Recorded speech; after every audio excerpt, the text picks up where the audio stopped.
I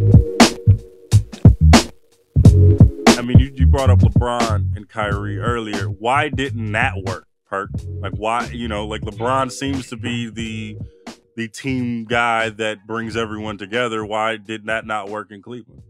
I don't know. To me, it almost felt like a sense of jealousy was there on Kyrie's part. Like, because you have to realize Kyrie was there. He was that guy before Braun got there. Although Cleveland was in the lottery every damn year, that Kyrie was the head of the snake and the number one option. When LeBron came, all of a sudden you're a contender. Well, also LeBron gets special privileges, right? But who gives a damn? Like, every team I've been on, the number one option or the franchise guys get special privileges, right? But a Robin is not going to get the same privileges of a Batman. It's just not going to happen. So Kyrie used to see Braun, where he used to have his personal trainer come in and wouldn't work out with the team trainer. Braun would have his own medical guy, his own fitness guy that would be in the locker room. And so Kyrie kind of wasn't feeling it. All of a sudden you would see Kyrie come in with his own medical guy and his own strength conditioning guy. You was there, Roger, when it happened. Yeah. I witnessed that. And so he was trying to measure up and beat LeBron so bad instead of just basically following his lead, because all Braun was trying to do was show Kyrie the ropes and take him under his wings. It was so many times that LeBron deferred to Kyrie like, here, man, just take over. And was cool with it. Right. Was cool with it. Like, nah, we gonna put the ball in Kyrie's hands. And he was okay with it. Not because he wasn't clutch, because he knew what he had in Kyrie. Like, go ahead, young fella, do your thing. So it was hard for me to, it's hard for me to say what really went on, but I know from what I saw that Kyrie probably just got tired of Braun getting special privileges. But, I mean, he's an iconic figure. What you expect? Yeah, like what the fuck? Like, so look, my take on it. I'm gonna tell you, what the fuck are we talking about? The way I described it was like big brother, little brother, right? Like, and Kyrie didn't really like the little brother thing, but it wasn't a forever. Like, little brothers grow up to be big brothers too. So like, LeBron was doing what you're supposed to do for someone who hasn't seen the mountaintop yet, but has the ability to be a mountaintop player on his own team. Was showing him the way, like trying to give him the answers to the test. And I think Kyrie just didn't love the fact that he was the younger brother in that scenario. Like, it was cool for a minute, and then he didn't want it anymore. But it was before he got all the answers, Perk. Like, he dipped before he got all the answers, Right. And went to Boston and found out that it wasn't that easy. It wasn't that easy, right? Right. And it was just it's real fucked up though, because I feel like Kyrie really blew a chance at him and Braun possibly winning 2 more rings together. Well, there's a lot of things though. Does LeBron go to LA if Kyrie stays? Or if Kyrie buys in a bit more? I don't know. I think, to be honest, I think Braun was already gone to LA. Like, I think once his contract was up, especially after that last year, I mean, we all know the relationship that Braun and Dan Gilbert has. Like, it's no secret.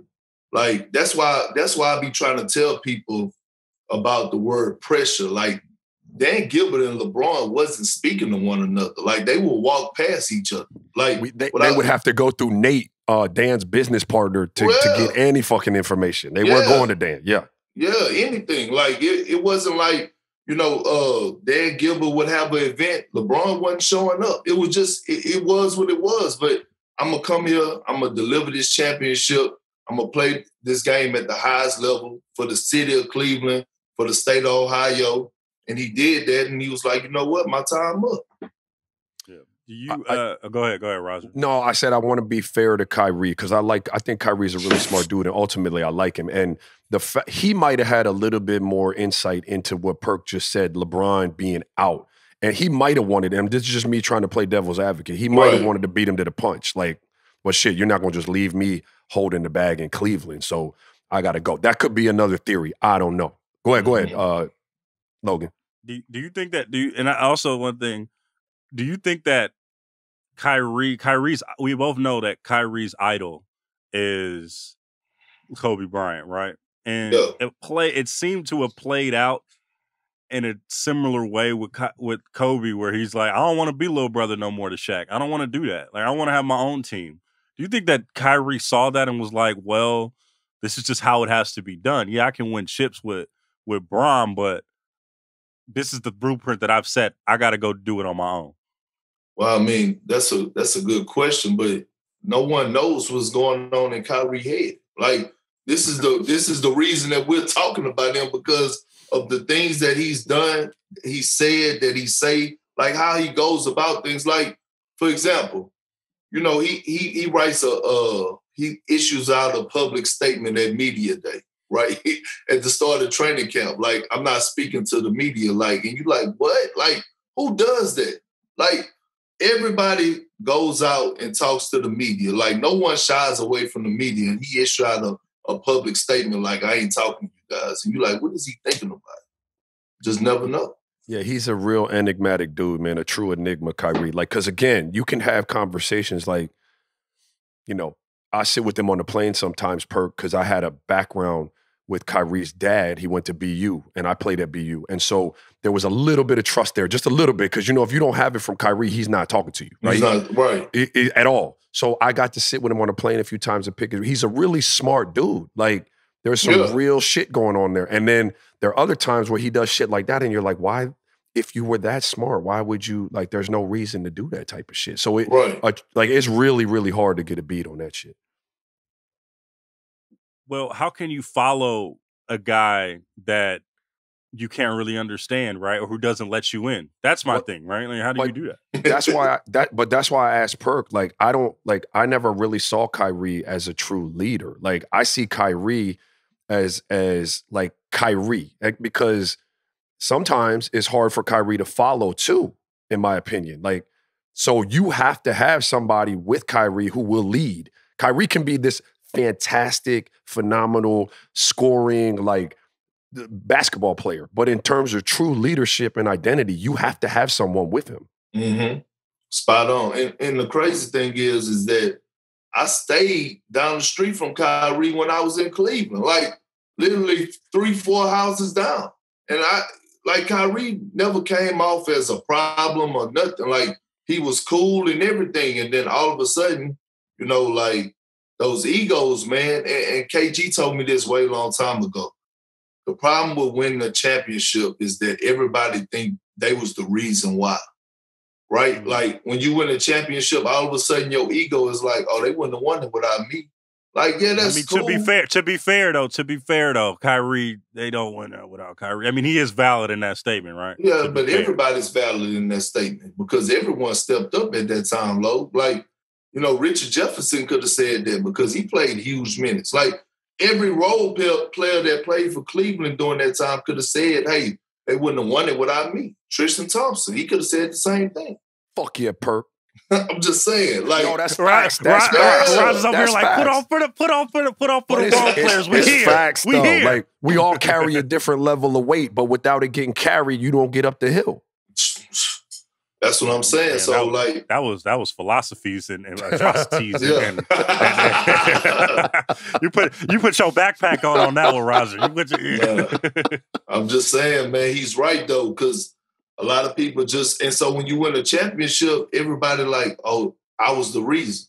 And so all of a sudden, now Kyrie don't want to play with Bron, or he don't want to be in Cleveland. He's tired of being under his shadows. So I'm gonna go do me.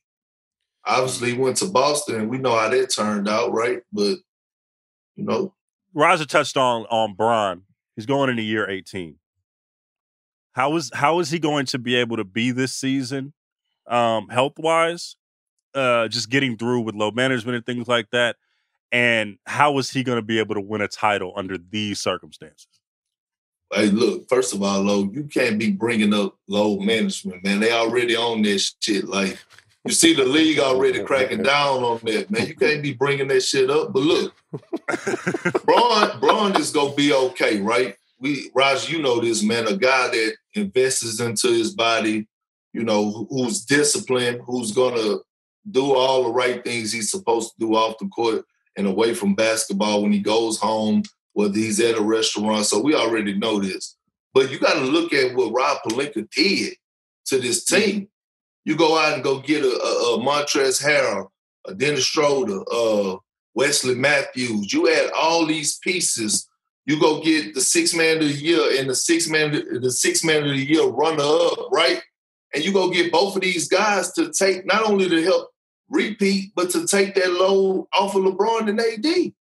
So I wouldn't be surprised if Bron take an even bigger backseat this year, and let Dennis Schroeder and AD run the show. Here, Trez, come in and get your 15 or 16 a night. You know what I'm saying? I'm going to be cool with getting this 21 or 22 a night. You know what I mean? I may not have to play all these games. I've never seen. I have. There are two people in my career who I saw dedicate time to their body where I was never worried about. It was Steve Nash, who had his own personal guy like LeBron does, and they would be in there after everything you did on the off days, no matter what. But the body was what they were spending the time on. They were really fixing every little kink in the machine to make sure it ran smoothly. I think what you're witnessing, Perk, is the relationship we talked about with Kyrie and LeBron and how that never matured. Little brother becoming big brother eventually. I think you see that happening with LeBron and AD. Yeah. And AD is receptive to it. So, absolutely. Do you know what I'm saying? So I agree with you in that LeBron continues to take baby steps back. It protects his body. It protects his ability to be fresh in the playoffs. And it protects his ability to win championships riding off into the sunset. Mm-hmm. And you know what? To harp on that point, the worst thing that could have happened for the NBA is letting Anthony Davis go through what he went through last year to win that championship. The highs and the lows. When he was getting called out for not attacking the basket in the Portland series, and all of a sudden he go out there and dominate that series. He got called out in the Rocket series for letting PJ Tucker be able to guard. And all of a sudden it was Harold's chicken out there that night, right? So then you go back, you go to the Denver series where he just did whatever he wanted to Big Jokic. He had it his way. And then on to Bam Adebayo and everybody, that was trying to stop him in the Miami Heat series. And when you let a guy like Anthony Davis get a taste of blood and he's getting groomed by one of the greatest to ever do it, and LeBron James, and he's okay with it. He's following LeBron lead. Everywhere you go, everywhere LeBron goes, you see Anthony Davis, and he's okay with it.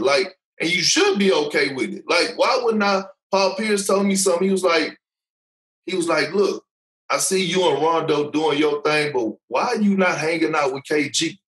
And I said, what you mean? This when KG first got there. He bro, you got a future Hall of Famer in front of you, one of the best power forwards to ever play the game, one of the best big men to ever play the game, and you not under his wing trying to figure out how to get better or picking his brain. And I was like, you know what? That made a lot of sense. Why am I not everywhere KG is at? You know what I'm saying? So Anthony Davis, man, I really, to be honest, I feel like he's going to win MVP this season.